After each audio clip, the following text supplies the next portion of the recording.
Okay, story time. I don't plan for this channel to be a whole lot of me sharing my personal experiences with dating in any detail. Obviously, when it applies, I mention it, but I did want to go ahead and at least record this video to decide if I'm going to use it in order to share a little story that happened pretty recently in my dating experience, and we will call it The Time I Was Chastised by a HOTEP-LITE. All right, so HOTEPs, what are those? I'm going to be completely honest. It's a term that I've heard made reference to, but have not delved in deeply to get my own understanding of it with any significance. Therefore, I am no HOTEP expert, but a quick Google will let you know some general things, which oftentimes Black men who have really strong opinions on how women should behave is the way I'm going to categorize it at this time. Maybe I'll include a little text with more description. So the main point here is that I'm calling him HOTEP-LITE, a HOTEP-LITE, because one, he made it a point to say, I'm not a HOTEP. And because it was definitely giving some HOTEP adjacent vibes. So that's what we're gonna roll with. We will call him Vitamin. No, that's too healthy. Pill. We'll call him Pill. So Pill, we met on a dating app and exchanged phone numbers eventually. And he said he would call. And apparently he called me a couple of times over a couple of days. But I did not know this because I did not have his number saved in my phone, and I do not tend to answer numbers that I don't recognize. So instead of him leaving a voicemail to say, hey, I called, he said, I don't leave voicemails. Fine, I get it, I got it. That's not what people do these days. He also, though, didn't send a text that said something like, hey, I called. Instead, over those couple of days, I did get text around, 10 something at night that said, hey. So I said, hey, and left it at that and got no response in the text messages. So that happened for a couple of days, and I didn't know why he was doing that. But that right there is already a signal. So once we did connect, I made the realization that this number had been calling, and then when I compared it to the number in the text, I was like, oh, that's him. So I told myself the next time he calls, if he calls, I will answer. He called, I answered. We had what's the word? Vibrant conversation from the beginning. He was out and about doing something, shopping or something. He was doing something that I find extremely annoying and kind of rude, which is like being out and about, talking to other people and all of that while we're on the phone, and this being our first introduction. But okay, so that was day one. The next day he called and was doing the same sort of thing, like was clearly driving and when he answered the phone, there was like an alarm going off in the background because I guess he was at a store and the alarm was being triggered by something he'd purchased. So he was waiting for an employee to help him out with that. And I'm just in the back of my head, I'm like, what? Who does this? He does. We get into conversations. He's clearly someone who likes to kind of debate and share ideas and things like that, which I think is great. And so we get on to a particular topic in which he asked me, do you date white men? And I responded, yes, I date all men. He gave me his opinions on his beliefs that the races should not co-mingle, or at least not procreate together. So, black people have babies with black people, white people have babies with white people, on and on and on. He explained that his experience in dating white women, he felt fetishized. And I validated his experience in acknowledging that was his experience and how crappy that had to be and how crappy I would feel if I felt fetishized at any point. And so he pretty much went on to share his point of view on these things, and I, told him I respectfully disagree, but that's your opinion on how this should work. And then he was just like, the way he was talking felt very much like he was lecturing me, giving me the ins and outs of it. And then he even went on to some like psychological aspects of it and what we see in the media and things like that.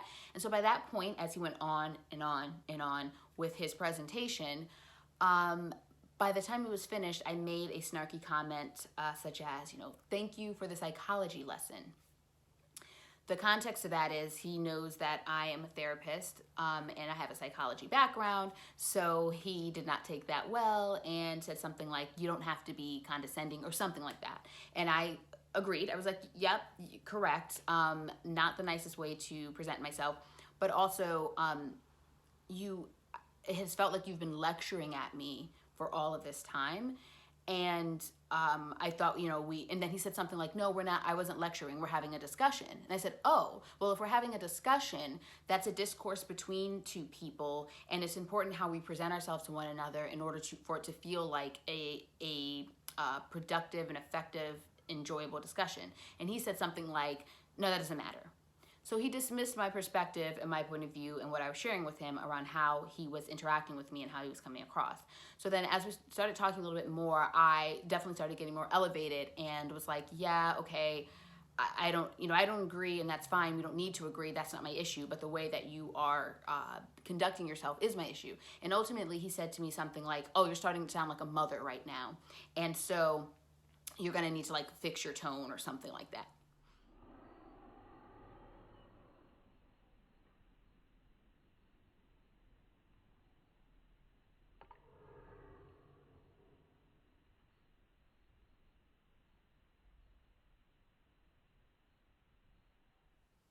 Here's a very important thing that I want to share with just anyone who cares. I am a therapist, but I am not your therapist. I say this to say that all my therapeutic skills and the things that I use to help people move through their stuff in therapy sessions, I don't have to reserve that for you. If you are engaging with me in a way that is just not appropriate. So I don't know. This is where it definitely started to go off the rails. I explained to him, you were dismissive of my perspective and my point of view on me sharing how you were coming across, but you expect me to alter how I'm coming across. And ultimately and then I was ready to go on with the conversation, like to continue our discussion. And he said something like, no, your tone again. So at that point, I realized we were going to get nowhere. So I hung up on him. I blocked him on my phone and blocked him on the app.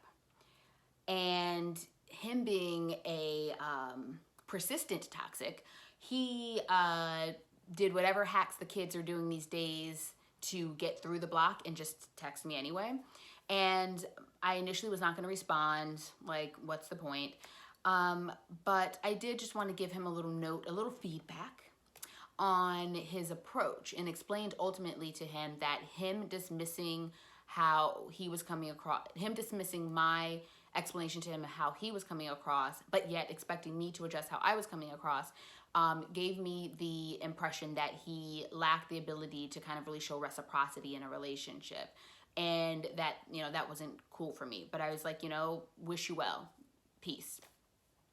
He came back with something, and the key thing that it ultimately kind of just put the nail in the coffin was he responded with something along the lines of, you're 35 years old with 2 kids and have made poor choices and still out here looking for love.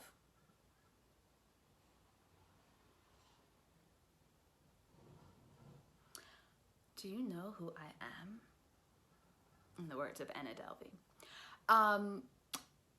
And I responded with something like, you were too busy being loud and wrong in order to even know what I'm out here looking for on the dating scene right now. Because he never asked or, didn't care to, because he had it all figured out. And again, kind of said, okay, be well, goodbye. And ultimately he came back with something, with the final text being like, pretty much, okay, well, we cleared that up. It's fine. We can be friends and start over. Cue cricket audio. that I probably won't have because a girl is just working with her basic iMovie.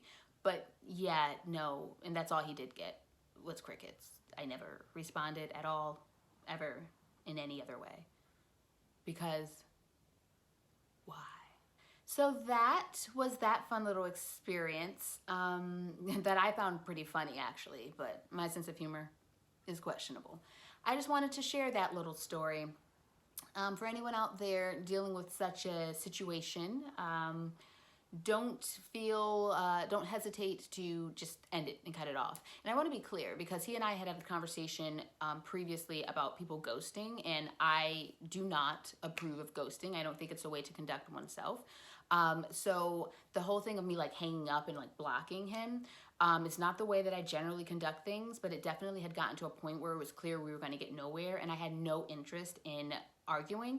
I remember it was a Saturday morning. I was just vibing out, watching some YouTube videos when he called, and he just totally just came in and just tried to just destroy my vibe. And that doesn't. I'm a firm boundary setter. I'm going to protect my peace, and so part of protecting my peace was ending that at that moment. And so don't hesitate to like really quickly and efficiently distance yourself from people who are really draining you and disrupting your peace when they are behaving in that manner. All right, so that was my little story on being chastised by HOTEP-LITE. Thanks for watching, and don't forget to click the link to join my email list. See you soon.